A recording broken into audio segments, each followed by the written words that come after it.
Morya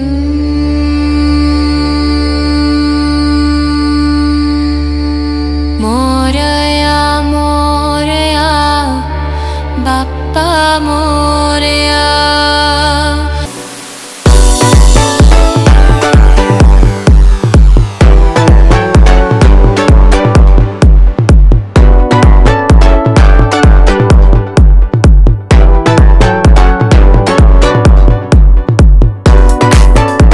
hey guys, welcome back to my YouTube channel. दोस्तों, यह video Ashtavinayak दर्शन का कंप्लीट व्लॉग है। इस वीडियो में मैं आपको अष्टविनायक दर्शन के लिए कैसे बुकिंग करना है, आपको किन किन चीज़ों का ख्याल रखना है, अष्टविनायक मंदिरों में कितनी कितनी दूरियां है और अष्टविनायक दर्शन का सीक्वेंस क्या है, यह सब जानकारी आपको इस वीडियो के थ्रू मिलेगी। वीडियो को अंत तक देखिए। अगर आप चैनल पर नए हो तो प्लीज़ चैनल को सब्सक्राइब करना ना भूलिए। तो शुरू करते हैं इस व्लॉग को गणपति जी के नाम के साथ। गणपति बाप्पा मोरिया। दोस्तों, सबसे पहले मैं अष्टविनायक दर्शन के लिए बुकिंग कैसे करना है उसकी जानकारी देना चाहता हूँ। आप ऑनलाइन में कोई भी प्लेटफॉर्म पे जाके अष्टविनायक यात्रा सर्च कर सकते हो। वहाँ पे आपको बहुत सारे टूर्स एंड ट्रैवल्स के अष्टविनायक यात्रा के एसी और नॉन एसी बसेस अवेलेबल दिखेंगी जो पुणे और मुंबई से चलती है। मैंने तो पुणे से प्रसन्ना पर्पल की बस बुक की थी। दोस्तों, मैं पहले ही डिस्क्लेमर देना चाहता हूँ कि ये कोई प्रमोशनल वीडियो नहीं है और ना मेरा किसी से लेना देना है। मैं जस्ट अपना एक्सपीरियंस शेयर करना चाहता हूँ इस वीडियो के थ्रू। नए साल में अष्टविनायक दर्शन की कामना लेके आखिर वो दिन आ ही गया। दोस्तों, मेरा पिकअप पॉइंट पुणे स्टेशन था जो कि सुबह के 7 बजे था। हम सभी यात्रियों को पिकअप करने के बाद हम निकल पड़े अष्टविनायक दर्शन के पहले गणपति की तरफ, जिसका नाम है श्री चिंतामणि गणपति थेऊर। पुणे शहर से थेऊर का डिस्टेंस लगभग 25 से 30 किलोमीटर है, जहां आपको 30 मिनट से 45 मिनट पहुंचने के लिए लग सकते हैं। आधे घंटे के सफर के बाद फाइनली हम पहुंच गए थेऊर। ये थेऊर मंदिर का बाहरी परिसर है।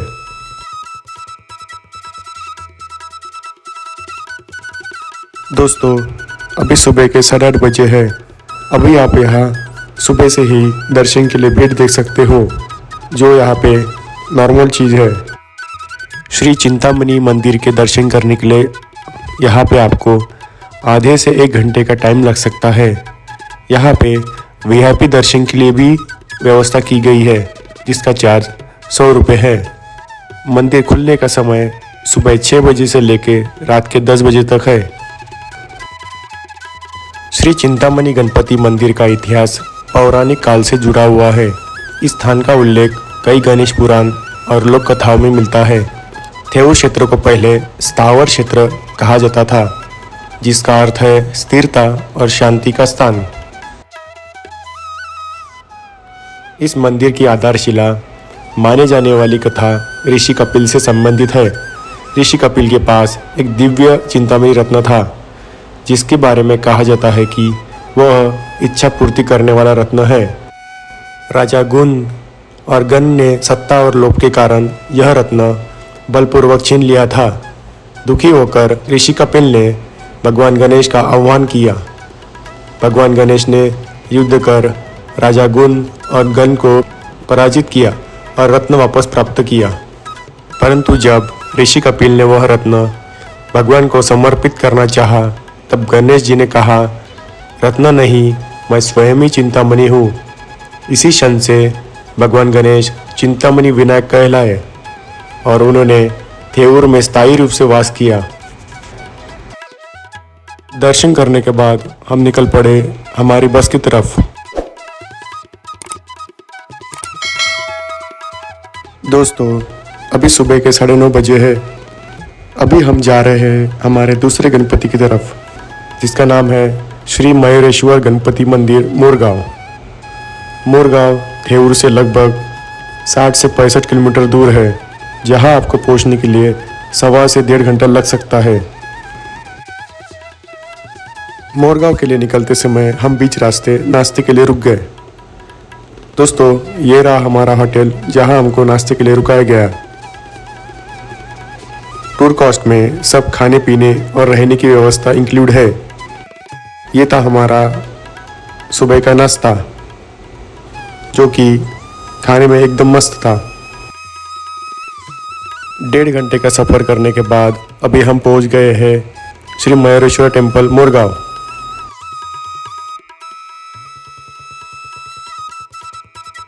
दोस्तों, यहाँ पर तो थेऊर मंदिर से भी ज़्यादा भीड़ थी। इतनी भीड़ में दर्शन की लाइन देख के हम लोगों ने अंदाज़ा लगाया कि दर्शन के लिए कम से कम 2 से 3 घंटा लग सकता है। यहाँ पर भी वीआईपी दर्शन की सुविधा उपलब्ध है। भीड़ के कारण हम सभी ने वीआईपी दर्शन करने का निश्चय किया। वीआईपी की प्राइस यहाँ पर भी 100 रुपये है। हमारा दर्शन यहाँ पर 20 से 25 मिनट में हो गया।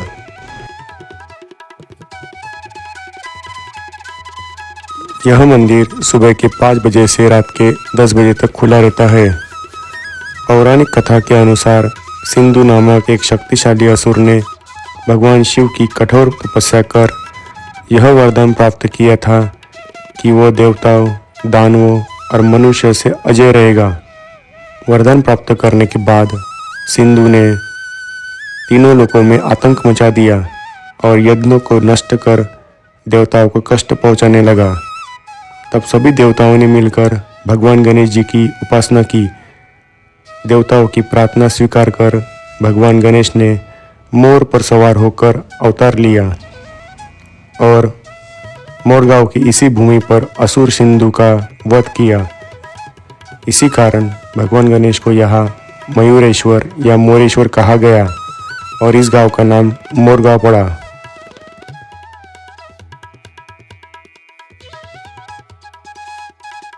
दोस्तों, अभी दोपहर के 1 बजे है। अभी हम जा रहे हैं अपने अगले गणपति जी की तरफ, जिसका नाम है श्री सिद्धि विनायक गणपति मंदिर सिद्धटेक। मोरगांव से सिद्धटेक का डिस्टेंस 7 किलोमीटर है, जिसको पार करने के लिए आपको 1.5 घंटे का समय लग सकता है। दोस्तों, अभी जो आप ये तालाब देख रहे हो, पहले इस पे पुल नहीं था। सिद्धटेक मंदिर के दर्शन करने के लिए पहले के ज़माने में लोग इसे नाव से पार करके दर्शन किया करते थे। यह रहा सिद्धिविनायक मंदिर का मुख्य प्रवेश द्वार। नॉर्मली यहाँ पे दर्शन के लिए बहुत ज़्यादा भीड़ नहीं होती है। पौराणिक कथाओं के अनुसार भगवान विष्णु ने यहाँ भगवान गणेश की तपस्या की थी। कथा यह है कि मधु और कैटभ नाम के 2 राक्षसों ने ब्रह्मा जी से वेद छीन लिए थे। उन्हें पराजित करने के लिए भगवान विष्णु युद्ध के लिए निकल पड़े, लेकिन वह सफल नहीं हो पा रहे थे। तब भगवान विष्णु ने सिद्धटेक में भगवान गणेश की कठोर तपस्या की। गणपति उनकी भक्ति से प्रसन्न हुए और उन्हें सिद्धि प्रदान की। इसके बाद भगवान विष्णु ने मधु कैटभ का वध किया। इसी कारण यहाँ के गणेश को सिद्धिविनायक कहा जाता है, अर्थात जो कार्य में सिद्धि प्रदान करे। दोस्तों, सिद्धटेक मंदिर के दर्शन करने के बाद अभी हम रुके हैं दोपहर के लंच के लिए। अभी दोपहर के 1:30 बजे है। ये रहा हमारा दोपहर का लंच। दोपहर का खाना होने के बाद अभी हम निकल पड़े हैं हमारे चौथे गणपति की तरफ, जिसका नाम है श्री महागणपति मंदिर रांजनगांव। सिद्धटेक से रांजनगांव का डिस्टेंस लगभग 80 किलोमीटर है, जिसे आपको पार करने के लिए कम से कम 2 से 2.25 घंटा लग सकता है। दोस्तों, शाम के 5 बजे तक हम रांजनगांव पहुंच गए। यहाँ पर यूजुअली दर्शन के लिए बहुत भीड़ होती है, इसीलिए हम सभी लोगों ने यहाँ पर वीआईपी दर्शन करने का मन बनाया। पौराणिक कथा के अनुसार त्रिपुरासुर नामक अत्याचारी असुर ने देवताओं को पराजित कर स्वर्ग पर अधिकार कर लिया था। भगवान शिव ने त्रिपुरासुर का वध करने के लिए युद्ध आरंभ किया, लेकिन गणेश का पूजन किए बिना युद्ध शुरू होने के कारण शिव का रथ विफल हो गया। तभी सभी देवताओं ने भगवान श्री गणेश की आराधना की और गणेश ने महागणपति रूप धारण कर शिव को शक्ति प्रदान की। इसी शक्ति के बल पर शिव ने त्रिपुरासुर का संहार किया।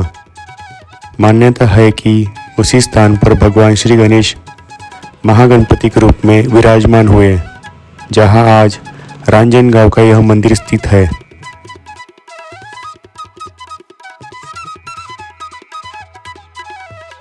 श्री महागणपति जी के दर्शन करने के बाद अभी हम पहुंचे हैं श्री विघ्नहर गणपति मंदिर ओझर। अभी रात के 8 बजे है। रांजनगांव से ओझर का डिस्टेंस लगभग 65 से 70 किलोमीटर दूर है, जहां आपको पहुंचने के लिए कम से कम 1.5 से 2 घंटा लग सकता है। दोस्तों, यह है श्री विघ्नहर मंदिर का मुख्य प्रवेश द्वार। दोस्तों, इस मंदिर में दर्शन के लिए थोड़ी भीड़ होती है। यह मंदिर खुलने का समय सुबह 5 बजे से लेकर रात के 11 बजे तक है। अभी हम दर्शन की लाइन में लगे हैं। नॉर्मली यहाँ पर दर्शन के लिए आधे से पौन घंटे का टाइम लगता है। पौराणिक कथा के अनुसार राजा अभिनंदन ने एक महान यज्ञ का आयोजन किया था, जिसमें देवराज इंद्र को आमंत्रित नहीं किया गया था। क्रोधित होकर इंद्र ने विघ्नासुर नामक राक्षस को उत्पन्न किया, जिसने यज्ञ और तीनों लोकों में अनेक विघ्न उत्पन्न किए। तब सभी देवताओं ने गणेश भगवान की आराधना की। भगवान गणेश ने विघ्नासुर का वध कर उसे क्षमा प्रदान की और वरदान दिया कि वह गणेश भक्तों के जीवन में बाधा नहीं डालेगा। तभी से भगवान गणेश यहाँ विघ्नहर यानी सभी बाधाओं को दूर करने वाले के रूप में विराजमान हुए। श्री विघ्नहर मंदिर के दर्शन करने के बाद हमारा नाइट स्टे ओझर में ही था। और यह रहा मेरा कमरा।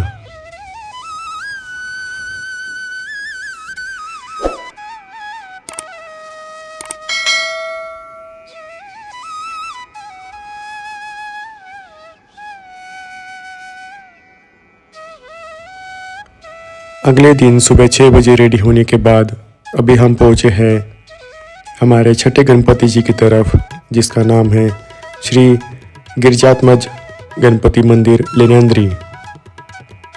लेनेंद्री ओझर से लगभग 15 किलोमीटर डिस्टेंस पर है, जहां आपको पहुंचने के लिए 20 से 25 मिनट लग सकते हैं। सभी अष्टविनायक गणपति में से एक ही ऐसे गणपति है जो पहाड़ों की गुफा में वास करते हैं।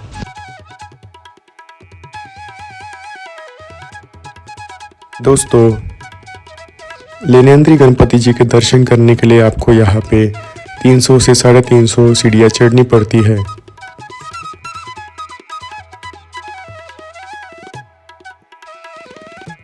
जिन लोगों को सीढ़ियाँ चढ़ने में प्रॉब्लम होती है, उन लोगों के लिए यहाँ पे डोली की व्यवस्था की गई है, जिसका प्राइस 1500 रुपये है। नॉर्मल व्यक्ति के लिए लेनेंद्री की चढ़ाई लगभग 30 से 45 मिनट में पूरी हो जाती है। दोस्तों, यहाँ पर आपको यहाँ के बंदरों से सावधानी बरतनी है, जो आपका सामान छीनने के लिए रेडी रहते हैं।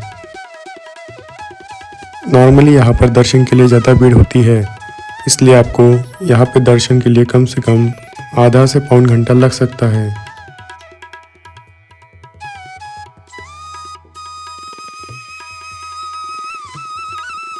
मंदिर खुलने का समय सुबह के 5 बजे से रात के 8 बजे तक है।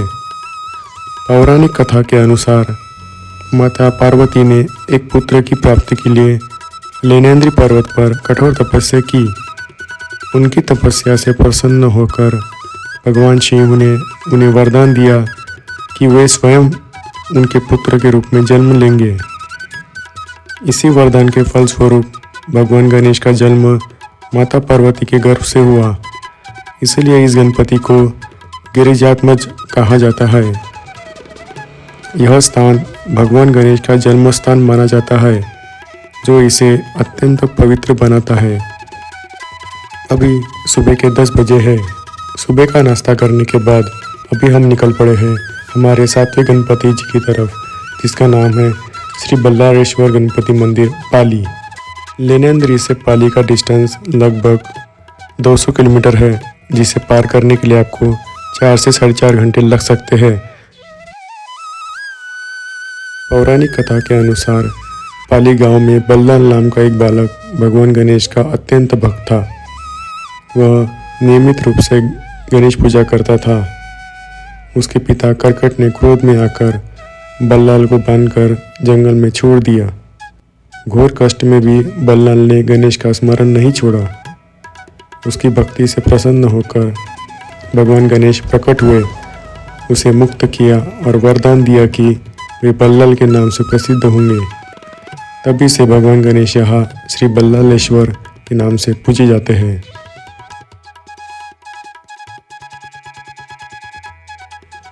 दोपहर का खाना खाने के बाद अभी हम पहुँचे हैं हमारे 8वें और लास्ट गणपति जी की तरफ, जिसका नाम है श्री वरद विनायक मंदिर महड़।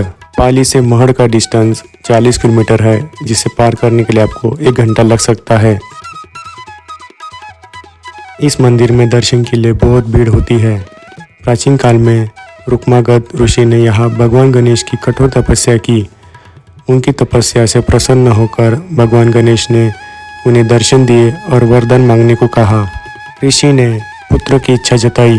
गणेश जी ने उन्हें वरदान दिया कि उनका पुत्र धर्मपरायण और यशस्वी राजा बनेगा। इसी वरदान के कारण भगवान गणेश यहाँ वरद विनायक कहलाए।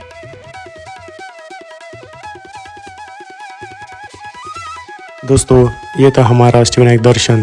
वीडियो को लाइक, शेयर और सब्सक्राइब करना ना भूलिए। धन्यवाद।